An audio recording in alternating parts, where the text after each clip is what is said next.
The economy added just 57,000 jobs in the month of June. That comes in at half the expected number, which was 115,000. We're going to dig deeper into those numbers in just a bit.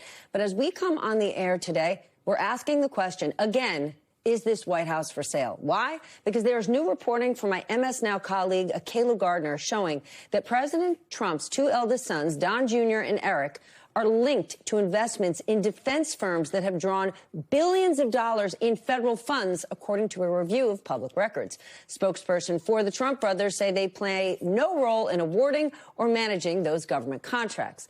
We also want to note that the Wall Street Journal has reported that just before Trump's inauguration, representatives for a UAE royal signed a secret deal with Trump's family to invest $500 million in its crypto venture, World Liberty Financial. Months later, the UAE secured access to crucial American-made AI chips that they did not have access to before.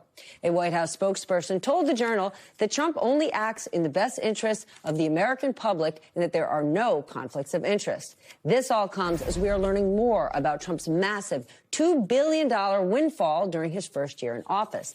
The vast majority of that money came from crypto and real estate deals. All that cash had to come from somewhere. And as the New York Times points out, while Trump made more than $1 billion in crypto, more than 750,000 crypto wallets lost money buying Trump's meme coin, which experts have said from the beginning essentially has no economic value.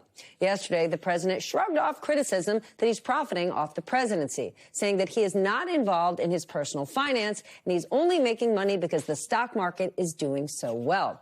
And that criticism is even coming from the Rupert Murdoch-owned Wall Street Journal. The editorial board writes that, quote, the Trump clan is cashing in on the presidency in big and sketchy ways. I'm not paraphrasing. That is a direct quote. Now, remember, I want to hear from you. What questions do you have? It could be about Trump's massive windfall. It could be about today's jobs report. It could be about these upcoming elections. Whatever you want. Scan the code on your screen. Send us your questions. We're going to try to get to them later in the program. Remember, this show works if you join us. With that, let's get smarter with the help of our lead-off panel. Akayla Gardner, the reporter I was just talking about, is here. MS Now White House correspondent. Peter Baker, chief White House correspondent for The New York Times. Dave Weigel, political reporter for Semaphore. And MS Now political analyst Kimberly Atkins-Storr. She's a columnist for the Boston Globe and writer of the Supreme Court newsletter, The Gavel. Okay, Akayla, we've got to start with your reporting on these defense contracts and the president's eldest sons. How many companies are they now connected to, and how much money are we talking about? Yeah, so the president's two oldest sons are connected to about 10 companies. Half of these they have direct investments in, and the other half are companies that Donald Trump Jr. has exposure to through 1789 Capital, a firm that he served as a partner at. And it's very much an America First firm, company, and they align themselves with the president's movement. But I think what's really important about this story is the fact that the Defense Department has the largest budget in the world. It's $1 trillion. And the fact that the president's sons are connected to some of these companies, which span drones, robotics, AI, it really undermines public confidence that this money is going to companies that are most deserving of it. And we found that 3 of these companies have seen record levels of funding under President Trump's second term, and some of them had no contracts before President Trump's second term. Geez Louise, Peter, how do we wrap our heads around whether it's Akayla's reporting or just the massive amounts of cash flowing directly into this Oval Office? Well, we've never seen anything like this in history. We've never seen the kind of money, the scale, the scope of the profiteering off of the Oval Office that we're seeing now. Other presidents and their families at times, of course, have had, relatively modest by comparison, conflicts of interest, right? We go back in history. We can find plenty of examples. Most recently, Hunter Biden, which, of course, the Trumps made such a big deal out of. Hunter got a few $1 million from Burisma, the Ukrainian energy company. Here we're talking about hundreds of millions of dollars, billions of dollars really going into the Trump family coffers and the coffers of his friends and their families. And it's not even, it's not even subtle. There's nothing small about it. And I think that as a matter of appearances, at the very least, people are going to ask the question, why is the president getting so rich when everybody else is having so much trouble affording the price of gas, the price of housing, the price of groceries, and so on? Kim, back in January, the president told the New York Times, when it comes to conflicts of interest, this is a direct quote, I found that nobody cared. He said nobody cared, but it feels like every day there's another headline, right? Last year, there was just one random day when the president bought $5 million worth of stock in major tech companies. On the very same day, he announced an AI action plan that would help those very companies. He thinks people don't care about that? Yeah, well, I think what he really means is that he doesn't care. I mean, if you look at the first term, the issue of conflict of interest, it's like he dipped his toe into it and nothing was done about it. When foreign nationals stayed at his Trump hotel, which existed then in Washington, D.C., to curry favor for him, he essentially got away with it. So now he is doing the absolute most. He doesn't care about it because he's making money, just the same way he said he didn't care about an affordable housing bill that is desperately needed given the downturn in the economy and the way that Americans are hurting at this point. It's like the Gilded Age on steroids. We are seeing the president, his family, and those close to him, his billionaire buddies, making more and more money.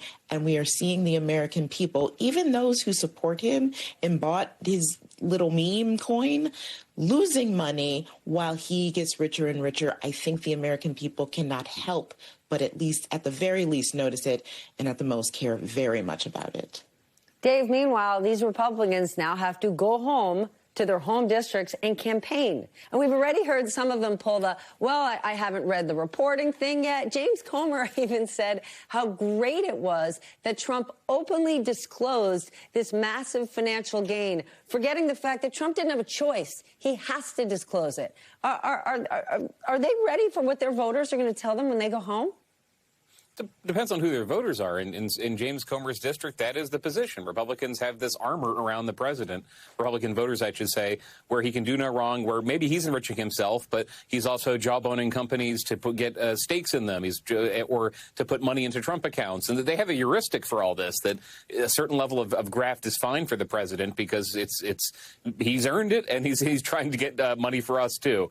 Now, in all the races that are competitive, corruption is a big issue, litigated very differently than the way the president talks about his funding.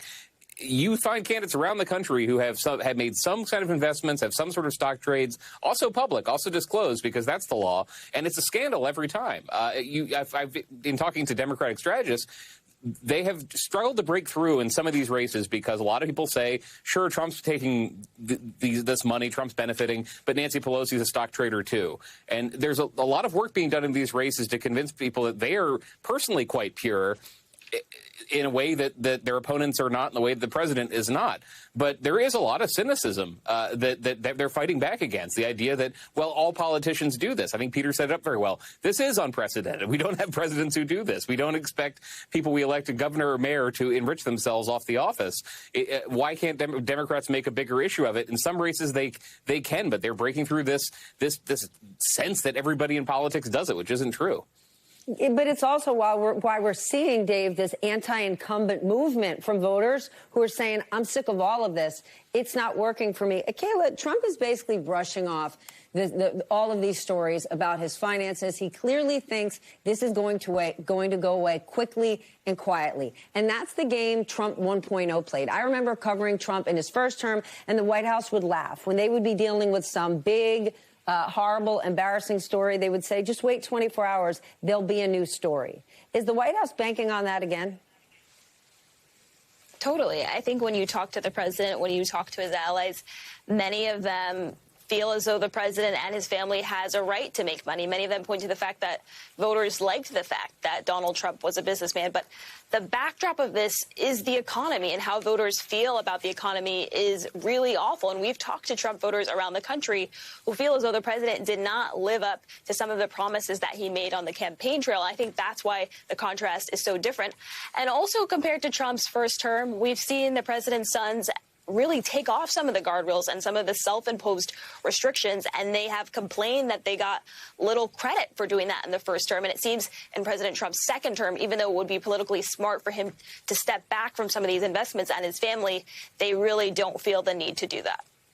Peter, we have a viewer question coming to us from Laura saying, if the president has made all this money, why can't he pay for his own vanity projects? Why charge the American people? Now, the president has said over and over with many of these projects, specifically the ballroom and others, I'm going to be paying for it. He said it with a small walkway that's just outside the Oval Office.